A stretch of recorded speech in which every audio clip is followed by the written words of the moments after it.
everyone, welcome you all to my channel and in my today's class. In today's video, I am going to explain you multiplication in fraction. तो आज का जो topic है वो काफ़ी important है because आज हम लोग सीखने वाले हैं कि फ्रैक्शन में मल्टीप्लिकेशन को कैसे किया जाएगा। बच्चों, एडिशन और सब्ट्रैक्शन को समझने के लिए and along with addition and subtraction simplification को समझने के लिए आप मेरे पहले के वीडियो को देख सकते हैं जो कि आपको मेरे चैनल पर मिल जाएगा। वीडियो को शुरू करने से पहले यदि आपने अभी तक मेरे चैनल को सब्सक्राइब नहीं किया है तो कर दीजिए, बेल आइकॉन को प्रेस कर दीजिए ताकि आपका जो मैथमेटिक्स का कोर्स है वो पूरा कंप्लीट हो जाए मेरे इस चैनल के द्वारा। जी हाँ बच्चों, इस चैनल पर मैं फ्री में आप लोगों को मैथ्स का जो पूरा नॉलेज है वो दूंगा, आपके कॉन्सेप्ट को क्लियर कर दूंगा। और अगर आप मैथ में वीक हो, यदि आपका बेस वीक है तो आप मेरे चैनल पर काफ़ी सारे वीडियोस अपलोडेड ऑलरेडी है। बेसिक मैथ्स के नाम से आपको थंबनेल में दिख जाएगी, वो आप ज़रूर देखें। मैं आपको गारंटी देता हूँ कि आपका जो बेस है वो ज़रूर इम्प्रूव होगा and you will be able to solve the questions in of your standard. लेकिन अगर आप अपने स्टैंडर्ड के मैथ को अच्छी तरह से नहीं समझ पा रहे हो, दैट मीन्स आपका बेस कहीं ना कहीं वीक है, तो आपको वो सारे के सारे वीडियो जो है वो देखनी चाहिए। चलिए हम लोग वीडियो को शुरू करते हैं और समझते हैं कि फ्रैक्शंस में मल्टीप्लिकेशन को कैसे किया जाएगा। तो इसके लिए मैंने यहाँ पे 4 क्वेश्चन को लिखा हुआ है जो कि आपको बोर्ड के ऊपर दिख रहा होगा। सबसे पहले हम लोग इसको करेंगे, फिर नंबर 2 को करेंगे, फिर 3 को करेंगे, 4 को करेंगे। I have tried to take all types of multiplication जो कि फ्रैक्शन वाले चैप्टर में होते हैं। 6th में 7th स्टैंडर्ड में ये क्वेश्चन, ये जो चैप्टर है और जो मैं क्वेश्चन लिखा हूँ ये दिया हुआ रहता है और आप लोगों ने भी किया होगा। लेकिन बहुत सारे बच्चों को दिक्कतें आती है फ्रैक्शन के मल्टीप्लिकेशन को करने में, और मल्टीप्लिकेशन नहीं आएगी तो आप डिवीज़न कैसे सीखेंगे, डिवीज़न नहीं आएगी तो सिंप्लीफिकेशन कैसे करेंगे, सिंप्लीफिकेशन नहीं आएगी तो फिर आप वर्ड प्रॉब्लम को भी नहीं कर पाएंगे। तो आइए इस वीडियो में हम लोग समझते हैं। सबसे पहले हम लोगों को ये करना है, 3 जो न्यूमरेटर्स हैं उसको एक साथ लिख देना है और जो डिनोमिनेटर्स हैं उसको एक साथ लिख देना है। बच्चों, अब जो कि डिविजिबिलिटी रूल मैंने आपको पहले भी बताया हुआ है, उस डिविजिबिलिटी रूल से आपको चेक करनी है कि क्या कोई भी न्यूमरेटर ले लीजिए और कोई भी डिनोमिनेटर ले लीजिए, क्या किसी का कोई भी कॉमन फैक्टर है, क्या कोई जो नंबर है न्यूमरेटर एंड डिनोमिनेटर किसी भी एक नंबर से कट सकता है। तो ऐसा हम लोग देखेंगे और इसमें हम लोग डिविजिबिलिटी रूल के कॉन्सेप्ट को भी यूज कर सकते हैं। लेकिन यहाँ पर जो नंबर्स हैं 3, 5, 11 ले लीजिए, कोई कॉमन डिवाइजर नहीं है। 7 के साथ भी 5 और 11 का कोई कॉमन डिवाइजर नहीं है, तो हमारा आंसर जो है वो यही होगा। 3 को 7 से मल्टीप्लाई कीजिए 21 और 5 को 11 से कीजिए तो 55।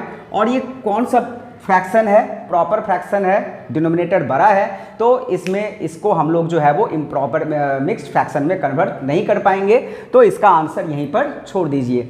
आइए हम लोग दूसरे वाले सवाल को समझते हैं। तो सबसे पहले आपको ये क्या दिख रहा है? मिक्स्ड फ्रैक्शन दिख रहा है। तो मिक्स्ड फ्रैक्शन में आप कैलकुलेशन को नहीं कर पाएंगे, तो सबसे पहला काम जो यहाँ पे करना होगा, इस मिक्स्ड फ्रैक्शन को इम्प्रॉपर में कन्वर्ट करना होगा। तो आइए करते हैं। 8 को 3 से मल्टीप्लाई कीजिए 24 में 1 को ऐड कीजिए तो 25/8 और 16 को भी 16 का कोई भी डिनोमिनेटर नहीं है, तो आप 16 को 16 भी छोड़ सकते हैं और नहीं तो आप 16/1 भी इसको लिख सकते हैं। इसके बाद काम वही करना है, यानी कि चेक करना है कि कोई भी न्यूमरेटर डिनोमिनेटर के साथ कैंसिल होता है या फिर नहीं होता है। तो बच्चों यहाँ पर जो है वो 8 और 16 जो है वो कट जाएगा। 8 1 जा 8 एंड 8 2 जा 16, तो 25 2 जा 50 इसका आंसर हुआ, क्योंकि डिनोमिनेटर अपना 1 × 1 है जो कि 1 ही होता है। एंड वी ऑल नो कि डिनोमिनेटर में 1 होने से हम लोग नहीं लिखते हैं, डिनोमिनेटर में तो 1 ऑलवेज रहता ही है। आइए हम लोग नेक्स्ट वाले क्वेश्चन को समझते हैं जो कि है 5/9 ऑफ 45। तो आपको पता होगा ऑफ का मतलब मल्टीप्लिकेशन होता है, लेकिन जब ये बॉडमास रूल में चला जाए तो ऑफ का काम जो है वो डिवीजन से भी पहले करना पड़ता है, लेकिन होता है मल्टीप्लिकेशन ही। अभी यहाँ पर भी हम लोग काटेंगे तो 9 और 45 वी ऑल नो कट जाएगा, 9 1 जा 9 और 9 5 जा 45, तो इसका आंसर 25 होगा। बच्चों यहाँ पर जो गलती आप करते हो वो ये करते हो कि आप 5 को 45 से रिड्यूस कर देते हो, और ये मैं हवा में तीर नहीं छोड़ रहा हूँ, ये होता है और आप मिस्टेक यहाँ पे करते हो, तो आपको ये नहीं करनी है। कोई भी न्यूमरेटर को न्यूमरेटर के साथ नहीं काटना है, कोई भी डिनोमिनेटर को डिनोमिनेटर के साथ नहीं काटना है। काटना क्या है, न्यूमरेटर को डिनोमिनेटर के साथ और डिनोमिनेटर को न्यूमरेटर के साथ काटना है। आइए अब हम लोग अगला जो प्रश्न है, जो कि इस चारों में से सबसे टफ सवाल है, उसको समझते हैं और उसको करते हैं। इसको अगर आप समझ जाओगे तो you will not have any problem in fractional का मल्टीप्लिकेशन, फ्रैक्शन के मल्टीप्लिकेशन में। तो सबसे पहला काम वही करना है, यानी कि मिक्स्ड को इम्प्रॉपर में कन्वर्ट करना है। 16 3 जा 48 प्लस 1 49 अपॉन 16 मल्टीप्लाई बाय 7 तो अकेले ही है, चलिए 7 बाय 1 इसको कर देते हैं। इसके बाद 3 अपॉन 7 है तो 3 अपॉन 7 कर देते हैं, और इसके बाद 39 1 जा 39, इसमें 25 ऐड कीजिए तो दिस विल बी 64 अपॉन 39। आप चाहे तो एक स्टेप और लिख सकते हैं, यानी कि सारे न्यूमरेटर को प्रोडक्ट फॉर्म में और डिनोमिनेटर को प्रोडक्ट फॉर्म में, और चाहे तो आप ऐसे भी रिड्यूस कर सकते हो कोई भी न्यूमरेटर को डिनोमिनेटर के साथ। ये जो मैंने आपको बताया ये बहुत ही बेसिक लेवल है। स्टार्टिंग में जब बच्चे फ्रैक्शन सीखते हैं तो हम लोग उसको इस तरह से बताते हैं बच्चों को कि इस तरह से लिख करके करना है, लेकिन जब आप फ्रैक्शन में पूरा सीख जाओगे, पूरा कॉन्फिडेंट हो जाओगे, तो आप इस फॉर्म में भी नंबर को रिड्यूस कर सकते हैं। ये ऐसा कोई रूल नहीं है कि हमें इस फॉर्म में ही नंबर को लिखना पड़ेगा। तो आइए अब हम लोग इस नंबर को रिड्यूस करते हैं। फिर एक बार बता दूं, न्यूमरेटर को न्यूमरेटर के साथ नहीं काटना है, अंश को अंश के साथ नहीं काटना है, हर को हर के साथ नहीं काटना है। काटना क्या है, अंश को हर के साथ, हर को अंश के साथ। दैट मीन्स न्यूमरेटर को डिनोमिनेटर के साथ और डिनोमिनेटर को न्यूमरेटर के साथ। तो आइए हम लोग देखते हैं किसी का कॉमन डिवाइजर है या फिर नहीं है। तो बच्चों है 16 और 64 कट जाएगा, 16 4 जा 64 होता है, और यहाँ पर क्या कटेगा, 3 के साथ 39 कट जाएगा 13 टाइम्स में, और क्या कटेगा, 7 के साथ 7 कट जाएगा, 7 1 जा 7 एंड 7 1 जा 7, और क्या कटेगा, तो और कुछ भी नहीं कटेगा। 49 और 13 नहीं कटेगा, 4 के साथ भी 13 नहीं कटेगा। तो अभी देखिए न्यूमरेटर में अपना क्या बचा है, 49 और 4 बचा है, तो दोनों को मल्टीप्लाई कर दीजिए।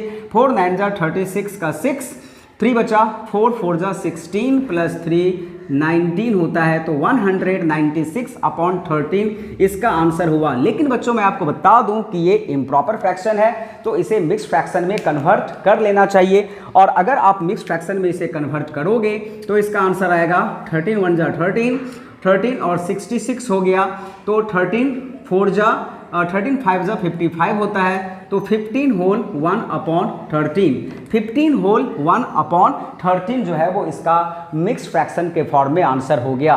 तो आई होप आज का जो वीडियो था वो आपको अच्छी तरह से समझ में आ गया है। चलिए वीडियो का एंड करने से पहले अगर आपको इसमें कोई कन्फ्यूजन है तो मैं यहाँ पे डिवाइड करके आपको दिखा दे रहा हूँ। इस तरह से हम लोग मिक्स फ्रैक्शन में कन्वर्ट करते हैं। 13 1 जा 13, 9 में से 3 गया 6, फिर ये 6 यहाँ पे आया, 13 5 जा 65 और इसका रिमाइंडर 1 आया। इस तरह से हम लोग इम्प्रॉपर फ्रैक्शन को मिक्स फ्रैक्शन में कन्वर्ट करते हैं। जो कोसेंट है वो यहाँ आता है, जो रिमाइंडर है वो ऊपर जाता है, और डिनोमिनेटर अपने जगह पर ही रहता है। इस तरह से इसका आंसर जो है 15 होल 1 अपॉन 13 हो गया। तो आई होप आज का जो टॉपिक था, जो वीडियो था, वो आपको बहुत ही अच्छा लगा होगा, और जो कॉन्सेप्ट है जो मैं आज लेकर के आया हूँ वो आपका क्लियर हो गया होगा, क्लियर हो गया है। तो फिर आप मेरे चैनल को सब्सक्राइब करें, वीडियो को लाइक करें, दोस्तों के साथ शेयर करें, और मज़े से आप यहाँ पर मैथ को सीखें, वो भी total free. That's all for today's class. Thank you everyone for watching the video. Bye bye, take care.